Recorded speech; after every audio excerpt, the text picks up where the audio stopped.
sou a Carol Guandalini, faço parte deste grupo de mulheres incríveis, Elas de Malicuia. Estamos aqui com um novo programa. Hoje o tema é educação, trazendo para vocês assuntos importantes relacionados a isso, aos tipos de educação e coisas que têm acontecido e que nos deixam preocupadas, né? Nós todas somos mães, eu sou educadora, pedagoga e a gente vai trazer experiências para vocês. Tudo bem, meninas? Tudo ótimo. ótimo. Muito bom a gente estar aqui, né, em mais um programa e que vocês gostem desse assunto tão pertinente aí que a gente está abordando hoje. É verdade, é um assunto importante, mas a gente vai trazer leveza, né? Eu com as minhas piadas e a gente vai tentar ir ser leve, a gente começa toda chique, mas bora lá.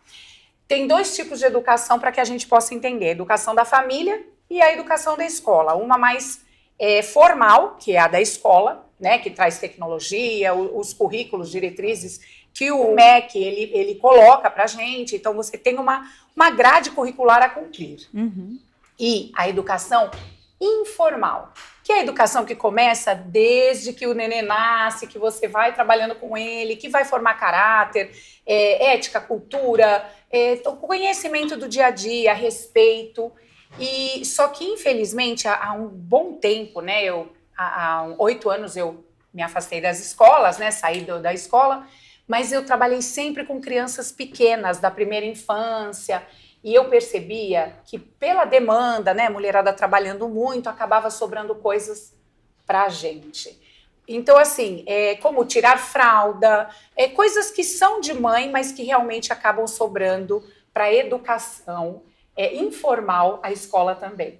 Vocês, todas mães, querem começar a me contar como foi, de que forma vocês fizeram para educar seus filhos? A gente traz um pouco daquilo de que pai e mãe ensinou pra gente, né? E tem coisa que a gente aprende com os pais e que você fala, isso eu não vou querer. Não é só, eu aprendi e eu vou fazer, né? Na verdade, são os antimodelos que a gente fala, né? Tem pais que são exatamente esse antimodelo. Que você fala, nossa, eu não quero reproduzir. Eu tenho certeza que dessa maneira eu não quero tratar com meu filho. Eu tenho, minha mãe foi uma mãe maravilhosa, mas que, logicamente, eu com os meus 55 anos, existia uma educação um pouco mais rígida, um pouco mais dura. Então, quando eu ia reproduzir, porque hoje em dia os meninos são grandes, a gente fala meninos, né? A gente sempre fala que as crianças, os meninos hoje com 24 e com 27 anos, homens, vai casar, vai formar a sua nova família e já tem tudo aquilo que eu ensinei. Então, o antimodelo, eu sempre digo que ele é tão importante quanto o modelo, porque nos dá exatamente a diretriz correta de você atuar. Quando você tem aquele limbo, aquele que mas não fica muito tênue a diferença. Então, eu acho que isso é o mais difícil. Agora, a gente que criou os meninos, eu via muita criançada ser criada pela professora. Olha só. Ou pela babá, ou pela acompanhante que está em casa. E quando essa pessoa ia embora, as crianças desmontavam de tanto chorar. Mas a mãe está em casa. Eu tinha um medo disso, que vocês não têm noção. Da babá ou da cuidadora ser mais importante do que eu. Então eu queria fazer tudo. Eu acho que, assim, a gente tem muitos vínculos. A matriz da nossa vida são os nossos pais, né? Sim. Então eu acho que mesmo quando a gente quer se afastar dos pais, os pais são a base. Porque quando a gente se referencia nos pais para não ser como eles, a referência continua sendo eles. Porque são eles que eu não quero repetir. E psicanaliticamente falando, a gente tende a repetir nossos pais, até inconscientemente, para perdoá-los. Até quando a gente tem algum episódio de algo que nos doeu muito, por isso a gente sempre fala que normalmente o abusado abusa. Eu não estou falando só sexualmente, mas em todas as searas, né? Então, assim, é muito comum você ter uma coisa assim, eu nunca quero ser como a minha mãe nesse aspecto, e a gente, quando vai se ver, a gente está repetindo. Não, obviamente não é exatamente igual, a gente disfarça, a gente é sofisticado, né? Então a gente disfarça, mas a gente, no final, está fazendo as mesmas coisas. E por que para perdoá-los? Porque se o que eles fizeram é algo tão repulsivo assim, é porque a gente acha que não foi amado. Então a gente inconscientemente repete para achar que aquilo é amor. Mesmo de um jeito meio desastrado, mas aquilo é amor. Eu me vejo muito fazendo as coisas que minha mãe fazia e fazendo algumas coisas que meu pai faz até hoje, né? Então as próprias meninas falam: nossa, a mamãe tá igualzinho o vovô. Nossa, a mamãe agora fez, eles falam assim, a mamãe é a Reinalda, né? Que meu pai chama. A mamãe fez igualzinho, ela é a Reinalda. Porque meu pai é enérgico, meu pai fala, né? Então me vejo fazendo e atuando muitas vezes igual meu pai. Muitas vezes não só fisicamente, mas hoje eu me vejo muito igual a minha mãe. Mas assim, eu me espelho muito nas coisas boas que eles fizeram. Porque nós também estamos experimentando tudo, né? Exatamente. É uma experiência. A gente está experimentando maternidade, queira ou não, a gente está aprendendo, evoluindo. Então, eu me utilizo muito das coisas que eu aprendi dentro da minha casa e vou aproveitar e falar, em casa, a gente aprende, tem educação e a gente aprende os princípios e valores. Na escola, você tem uma noção sobre isso, mas a escola não pode ser a única responsável pela educação de um filho, né? A escola, ela é uma coadjuvante na educação. Exato. Então, assim, essa educação mais aprimorada você recebe em casa, né? Dos seus pais. Essa questão de princípios, de valores, o que é certo, o que não é certo, o que você pode, o que você não pode. E a escola tem que conduzir de uma forma neutra, né? Muito mais nos ensinamentos curriculares, pedagógicos, do que nessa parte educacional mesmo, de formação do ser humano, do cidadão. Eu penso dessa forma. Eu concordo também, porque essa questão da a escola, ela tem a sua função pedagógica. Eu fui professora também em colégio, depois fui em faculdades, e eu me recordo claramente, assim, essa parte. Porque cada aluno vem de uma família, então ele traz consigo seus valores, seus rituais, aquele jeitinho particular de cada um. Às vezes você vê o irmão também faz aquilo. Então, é particular de cada família. Só que a escola tem a sua função pedagógica. Como a Vanessa falou, é preciso atuar de uma forma mais ou menos neutra ali, porque para você não ferir valores, às vezes tem parte religiosa envolvida. Isso. Então precisa tomar um certo cuidado. E eu me lembro, quando eu era pequena, morava no interior, a minha casa ficava aqui, o vizinho de cima e de baixo. As mães trabalhavam. Então, uma trabalhava como professora numa escola pública, a outra trabalhava na Secretaria de Educação do município. E elas ficavam um dia inteiro fora, só que existia, sabe, algum jeito, que eu não me lembro, eu era muito pequena, de como funcionava a vida deles. E eles eram muitíssimos bem educados.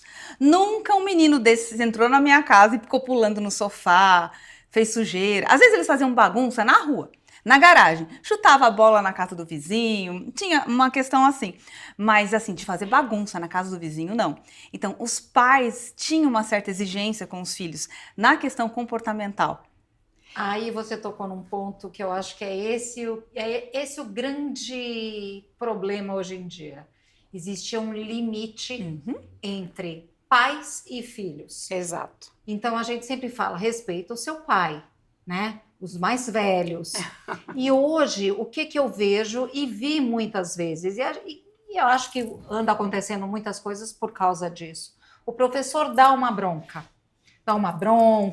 ou eu vou dizer a palavra castigo, mas vamos dizer, dá uma repreenda, vai o pai e fala, briga não, com o mas professor. Briga com o professor. Quem é você para repreender meu filho desse jeito? E não repreender rebaixando ou humilhando, uma repreensão normal, como qualquer outra, como uma repreensão de educação, como nós fazemos em casa. Imposição de limite. Imposição de limite. E esse pitaco que o professor recebe dos pais, isso atrapalha demais, porque dá poder para os adolescentes, para as crianças, porque eu mando, eu manipulo, eu faço como eu quiser. E aí todo o direito do professor vai por água abaixo. Tem Mas aluno você- batendo em professor. Sai isso. brigas horrorosas dentro de Horrorosas. E filma sala e de aula. posta. Filma e posta Não, e hoje nas vocês redes não acham sociais. que isso tem a ver um pouco com o fato dos nossos filhos, quando eu falo nossos, de grande parte da população que ascende socialmente tira os filhos da escola pública, né? Então o que eu vejo hoje é que como a escola é paga e regiamente paga, né? As boas escolas particulares, não é a realidade de todo brasileiro, obviamente, mas as boas escolas particulares são muito caras. Então, muitos pais acham que porque pagam a escola, mandam na escola e tiram, de fato, a autoridade do professor. Sim. Não autoritarismo, mas a autoridade, porque para se educar precisa haver algum tipo de autoridade. Então, o que eu vejo é que nas escolas públicas, por exemplo, às vezes, como a pessoa acha que não paga através dos impostos, mas como tem essa ilusão de que não, aquilo ali é um presente do governo, ela não se sente, até acho ruim, não se sente no direito de ir lá e exigir, por exemplo, quando não tem aula, ou quando alguma coisa, quando o espaço da escola não é propício a uma aula. Então, eu acho que são dois extremos. Nas escolas públicas, as pessoas entendem, às vezes, que não podem exigir, e nas privadas, as pessoas acham que mandam na escola porque pagam. Essa sua fala é super importante. Quando você diz que o pai acha mesmo, porque a gente ouve de criança falando, Sim. eu que pago o seu salário, ela não tirou essa conclusão sozinha, né? Uma criança de 10 anos, 9 anos, Exatamente. ela ouviu. Sim. E aí você fala, não, quem me paga é a escola, você paga pelo serviço. E você fala assim com um sorriso, né? Aí Mas- vem essa questão do princípios e valores. Isso ele Exato. aprendeu em casa, né? Exatamente. Ele E aprendeu a em mãe- casa para afrontar o professor. Exato. E a mãe que não vai por... eu não pago tudo, ela tem todo o direito também. É uma pena, né, que ela não tenha Com isso. certeza. E a gente comentou que a escola é pedagógica e tal, mas ela também tem valores. Por quê? É o primeiro núcleo fora de casa de socialização, Sim. de aprender que agora vai dividir, agora vai guardar. Então, essas regras que são para dentro de casa. Quando eu tive as meninas, eu não tive babá, né? Eu sempre dei aula, eu falo que é o melhor trabalho de mãe é professora, né? Porque você vai com eles, volta com eles, feriado com eles, férias. E eu não tive babá, elas aprendiam, eu punha regras. E eu fui mãe do Gabriel com quase 40, né? Quando eu fiz 40, ele fez 1. E aí eu tive uma babá para me ajudar. E como a babá achava, nem eu percebia, ela achava que ela tinha que guardar os brinquedos do Gabriel, e eu fui chamada na escola, porque além de professora pedagoga, eu era mãe, né? Olha, o Gabriel precisa de mais autonomia. E assim, eu nunca tinha passado isso com as meninas, mas aí ela falou, ele não guarda os brinquedos, ele brinca e deixa. Aí eu falei, puxa, eu já sei onde está o erro, é da minha casa. Aí eu falei para babá, você pode até ajeitar, mas vai chamá-lo para ajudar. Porque a gente tem que pôr limite, né? A gente tem que impor limites, a gente tem que impor regras. Porque o mundo, eu falo para eles, na escola o pai é o que pago. Vai numa empresa, você vai ser mandado embora na primeira semana. Exatamente. Né? Um trabalho mal feito, copiado da internet é crime. Claro. Então eles têm que ter noção que a escola é esse primeiro contato com a sociedade. E quando eu estava na escola, eu fui convidada para escrever na revista sobre o não. Como é difícil falar não para tudo. Imagina para filho que você ama.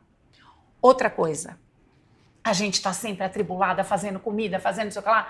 Mãe, posso?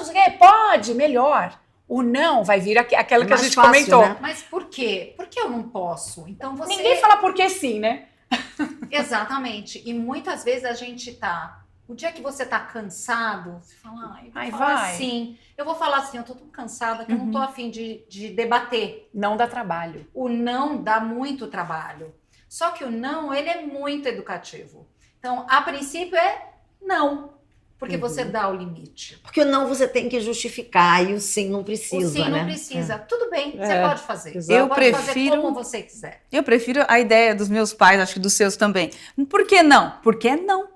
Não é tem não. que ficar discutindo, não é não. Mas por quê? Por que não? Aí eu só vim descobrir o sim aos 20 anos, aos 18, e aí tá tudo certo. Aí você faz a mesma coisa com suas filhas, né? Faço exatamente Então, a mesma é coisa. o que eu falo. A gente faz, nós somos metade do nosso pai, metade da nossa mãe. a gente faz as mesmas coisas que eles. Agora, Eu me vejo também ainda, né? Não sei qual que vai ser a análise da Tânia nesse sentido de fazer as mesmas coisas que eles faziam e me sinto culpada muitas vezes por isso, né? Eu falo, putz, eu não devia ter feito isso, mas olha, algumas decisões na minha vida eu tomo pensando no que a minha mãe faria naquela situação. Então eu vejo algumas situações assim com as minhas filhas, eu falo, o que eu faria aqui? Aí eu penso, como é que a minha mãe agiria aqui? De que forma ela faria aqui alguma coisa, né? E aí eu pensando nisso, eu me alivio. Sim, e faço porque o que ela uma faria. referência que você tem confiável, né? Assim, e eu acho assim, a minha mãe, ela sempre engraçada. A minha mãe não dizia não. Ela dizia não para algumas coisas. Por exemplo, eu sou carioca e meu sonho era ir para as noites cariocas, que era no Morro da Urca. A minha mãe dizia não. E eu dizia, por que não? Ela dizia sim, por que não? E ponto final. Eu ficava eu tinha ódio, eu ficava revoltada. Todas as minhas amigas iam, todas. E a você minha mãe, não é todo mundo. Mas a minha mãe, ela era muito liberal em outras coisas. Mas ela me dizia, ela falava uma frase que era, para mim era pior do que se ela me deixasse ir. Ela falava assim, faça o que você quiser, mas você assuma as suas responsabilidades. que você fala, E aí eu ficava, e eu falo isso mais. muito para os meus filhos. Ah, mas a gente discute, eu falo, eu acho que você não devia fazer, né? Então, faça por sua conta e risco. Quando eu falo essa frase, ele fica com ódio, porque ele quer compartilhar a responsabilidade comigo, e eu não vou compartilhar. Claro. Tá certo. Porque se acontece alguma coisa de ruim, ele vai falar, mãe, a gente conversou antes, você falou que tudo bem. Você quer falar? Esse negócio de se colocar no lugar, as minhas filhas falam, né? Minhas duas filhas, eu tenho uma de 31, uma de 27, as duas casadas, ainda não são mães. Elas falam, mãe, o que você fez com a gente? Que a gente é tão amiga e te contar tudo. Eu falei, não sei, mas na verdade eu sei.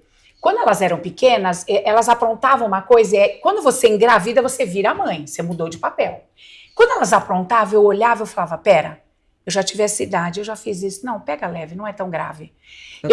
Eu me colocava adolescente. Ai, quem nunca mentiu pra mãe? Vou em tal lugar. Então, eu falava assim, ai, tá tudo bem, vai. Porque eu tinha medo, vai ser uma mentirosa, vai ser sei lá, uma marginal. Eu tinha medo, então, aí eu falava, não, pera, Carolina, você já fez, e olha aí o que você tá.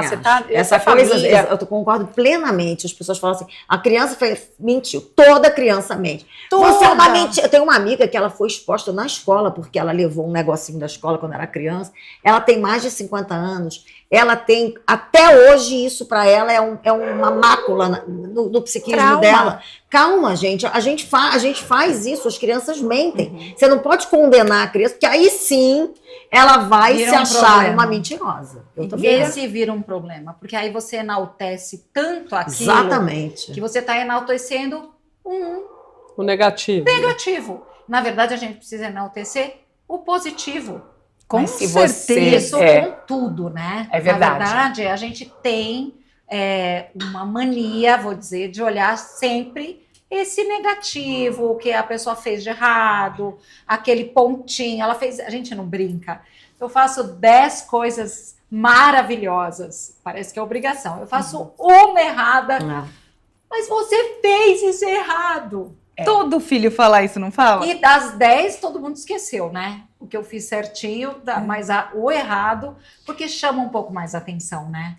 Então, e toda vez que ele quiser chamar sua atenção, ele vai fazer isso. É isso. E outra coisa, você tem 2 filhos. Quem que consegue mais sua atenção? O que dá trabalho. É isso. Eu sempre falava, gente...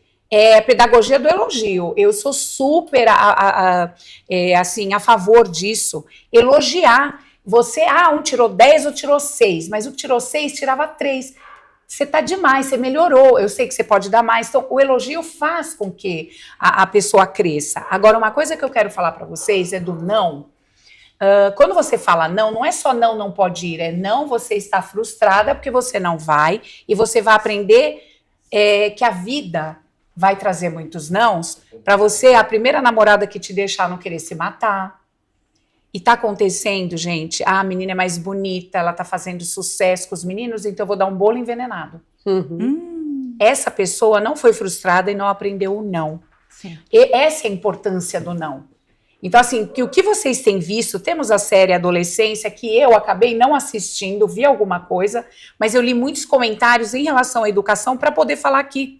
E o que eu vi comentar, a Van até disse que assistiu, né, Van? Assisti. Eles falam que tem uma parcela de culpa dos pais. Você percebeu em algum momento? Na verdade, no final da série, você percebe que o pai, ele se sente muito culpado, por tudo que aconteceu, mas na minha avaliação, era uma família completamente normal, né? Era uma família, assim, de pessoas normais, que viviam bem, que tinha aquela, sabe, a mãe era meio dona de casa, ela fazia as coisas dela, o pai trabalhava, tinha uma irmã, assim, não se via nenhum distúrbio dentro daquele núcleo familiar. Então, assim, foi muito dolorido para o pai ver aquilo, o pai acolheu aquele filho naquele momento, né? O que ele foi muito nobre de fazer. Deve ter ocorrido algumas falhas naquele meio, sim, podem ter ocorrido, mas a gente tem que pensar que existem fatores externos a isso, né? A gente vive hoje num mundo totalmente tecnológico, onde as crianças estão sendo absorvidas pelas redes sociais e elas não têm muito discernimento. Elas não sabem, se nós não temos discernimento, muitas vezes, né? Sim. Porque nós estamos, você viu, a gente está na inteligência artificial. Eu falei, gente, eu estou até com medo, porque você não sabe mais o que é real e o que não é real. Tem aquela moça do Maio Preto, já viu? Que coisa engraçadíssima. Uma apresentadora de um programa de auditório, é tudo inteligência artificial. Então, se a gente cai nessa, imagina um jovem, um adolescente. Você falou do bolo envenenado, a cena de um menino recente, existe um caso recente de um menino que matou a colega dentro da sala de aula também com uma facada nas costas. Entendeu? Então, assim, é muito mais real do que a gente imagina. Sim. Você vê a série nos Estados Unidos, mas isso acontece todos os dias aqui no Brasil. Mas, Van, É grave, né? Eu acho que quando a gente fala em família normal, é uma coisa que eu assim, sempre gosto de dizer, que toda família é disfuncional. Todas. É normal que eu diga isso. Sim, tem briga, tem conflito. Naturalizar. Porque, assim, a gente, às vezes, vê a família do outro e a gente fala, putz, a minha família é tão diferente, a gente aqui tem essa questão, aquele ponto. Toda família é disfuncional de algum modo. É óbvio concordo. que dentro de um limite, né? a família é Sim. disfuncional, porque Com são certeza. 4, 5, 6 pessoas, 2 pessoas, 3 pessoas, que estão... Primeiro que a vida não tem rascunho. A gente começou, ninguém sabe viver, a gente está aprendendo. E o que eu acho é que, de fato, às vezes, a coisa da internet, depois da série Adolescência, as pessoas dizem assim, se sua filha ou seu filho estão na rua até 3 da manhã, você se preocupa. Mas se ele está no quarto, você fala, ai, tá tranquilo, que bom, meu filho está no quarto. Você não sabe onde seu filho está. Exato. Então tem esses grupos de incels, que são esses celibatários involuntários, esses meninos que às vezes são mais tímidos, que têm questões de se chegar numa menina e começam a entrar em grupos de meninos misóginos, que acham que ele não consegue ficar com a menina mais bonita da escola, porque as meninas são todas umas desgraçadas, que mulher é interesseira, que mulher só quer tirar o que você tem e se mandar. E eles vão se alimentando para quê? Para que eles achem que eles são vítimas das mulheres. São meninos ainda. E, obviamente, às vezes a família nem percebe isso. Porque o menino, às vezes, é fechado e não compartilha esse pensamento. E aí vai lá e mata a menina. Então, eu acho que a família sempre, se você for pensar em culpa, a família é a matriz. Se você for parar para pensar, talvez o menino pescou uma coisa ali. Agora, tem muitas famílias em que os pais são pessoas péssimas e os filhos conseguem se livrar. Sim. Então, são vários fatores. Não tem uma fórmula, infelizmente. Não é determinante, né? Não é um Não. DNA Não é. determinante. Não. Você tem uma família, sei lá, com uma mais problemática, ou que o pai não liga para o filho, ou a mãe que abandona. Não mesmo. Muitas vezes, esses são aquelas pessoas que você olha e fala, gente, que incrível que é esse rapaz, ou essa moça. E outros que vêm de família, que eu brinco, a família Doriana, né? É aquela família que você olha, que é mais certinha, tarará, e que os filhos são completamente diferentes, e que um todo certinho, o outro não quer saber de nada, e aí a gente tenta ir atrás, você fala, putz. Então, não é determinante, existem muitos fatores aí. Deixa eu fazer uma colocação aqui, é o seguinte, quando eu falo assim de uma família normal... Eu entendi. Não, só quero explicar, porque assim, por exemplo, se a Thaís outro dia comentou, porque não sei o quê, teve uma briga, não sei se você ficou brigada com seu irmão, se contou alguma coisa. Sim, isso. Eu falei, puxa, eu também. Então você tem uma família normal, porque as pessoas brigam em família. Sim, exatamente. Entendeu? Foi exatamente sem nada isso grave que eu quis também. dizer, Sim. acredito que tenho diversos tipos de família. O que eu quis dizer é que, Sim. ao assistir a série, você tem a impressão que, assim... Uma família padrão. Onde tinha amor, onde tinha carinho, não era um pai. Eu fiquei assistindo a série pra ver e falar, pô, será que esse cara violentava o menino? Porque a gente quer ver uma família horrorosa pra falar, graças a Deus, na minha família isso não vai acontecer. Aí eu falei, será que tinha alguma coisa? Acho que o cara violentava o menino, talvez seja por isso que ele... Então, o que eu quis dizer é que era um núcleo familiar onde existia amor lá dentro, podia ter os conflitos dele, mas existia amor, era um pai carinhoso com o filho. Era mesmo. Então, foi nesse sentido que eu quis fazer essa colocação. Sim, e essa questão como da série, eu não assisti a série, mas eu sei que o pai acaba se sentindo culpado de alguma maneira, né? Vocês pararam para pensar que antigamente os pais não carregavam essa história, eu tô culpado porque eu tenho que trabalhar, porque eu tenho isso, porque eu tenho aquilo? Não. Simplesmente eles tocavam a vida e eles olhavam para si mesmos olhando assim, gente, eu faço o melhor que eu posso para os meus filhos. Se eu tenho uma blusa e tem que dividir entre 2 irmãos, um dia um usa, outro dia o outro usa, tá tudo certo, daqui a pouco eu compro outra. Assim que der certo a gente compra outra. Então não existia essa questão da culpa tão grande que as pessoas carregam hoje em dia. Eu acho isso um absurdo. Eu não consigo sentir essa culpa que eu vejo tão comum as pessoas falarem, porque eu sei das dificuldades do dia a dia. Dificuldades emocionais, às vezes, dificuldades financeiras, que pode acontecer com qualquer pessoa.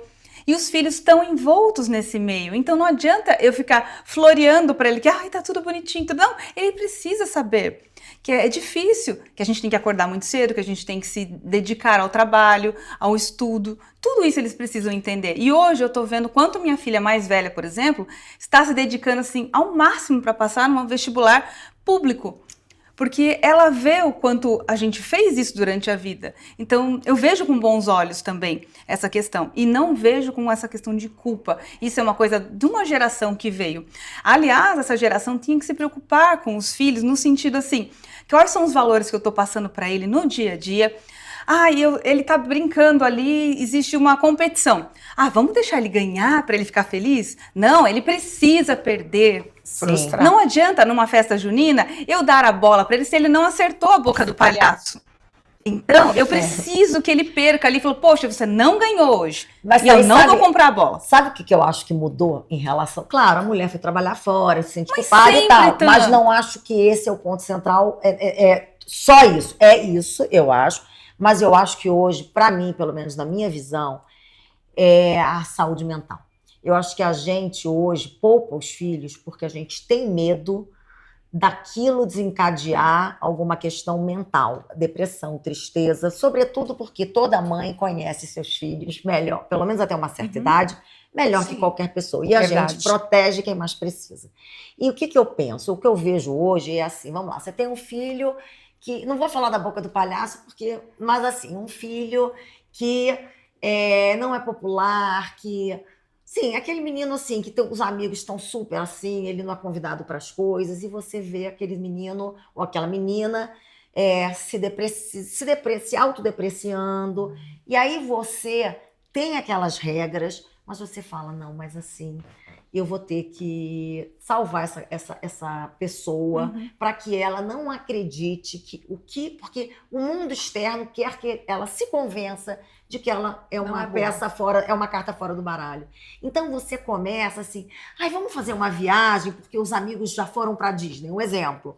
Ai, mas a gente não está em condições financeiras. Ai, mas vamos, a gente vai ser bom para ela, porque ela vai poder ter essa experiência. Então, eu faço uma análise de que não é só a culpa, eu acho que é porque hoje a gente tem muita preocupação, porque o que se diz é que no futuro, quem vai vencer não é quem tem mais dinheiro, não é quem é mais popular, é quem tem mais saúde mental. Então, eu acho que a gente hoje, de alguma forma, transige tanto com o que a gente não acha que é perfeito, por medo deles caírem numa questão de doença mental. Mas você não pensa que se eu poupá-lo da frustração, eu vou trazer um problema de saúde É mental? porque a gente já pensa assim, ele já tem tanta frustração na rua. Eu não tô dizendo que isso é certo, não. Tá. Eu acho que tá certíssima. Mas eu tô tentando justificar o que faz as pessoas. Então, ele já é tão sacaneado lá fora que aqui eu vou tentar acolher, talvez fazendo o que tecnicamente nos manuais de papai e mamãe eu não deveria fazer. Eu acho que as pessoas hoje são muito levadas a isso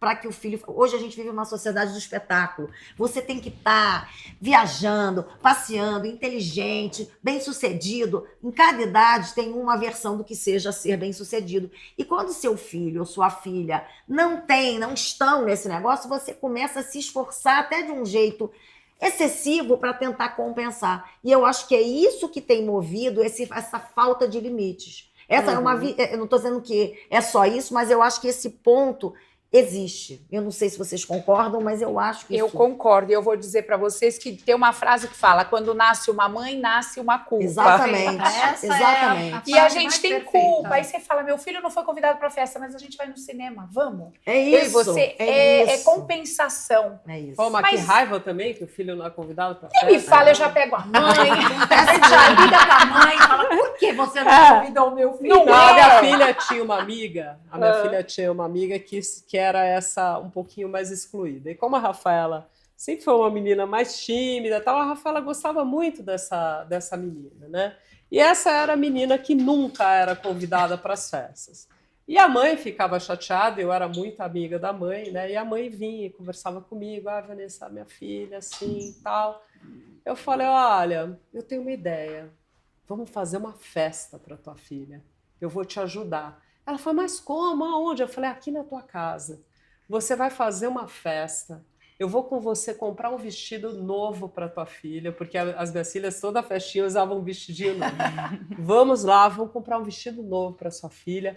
E você vai convidar todas as amigas, essas que não convidam ela para a festa, você vai convidar aqui para sua casa.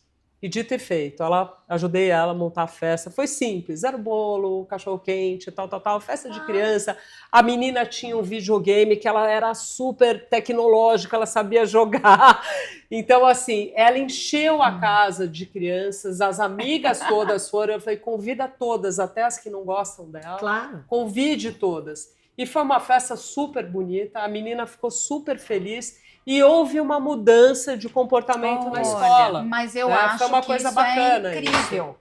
Isso é incrível. Por quê? Porque muitas vezes as pessoas não nos veem ou não veem essa pessoa Exato. exatamente como ela é, nas suas qualidades.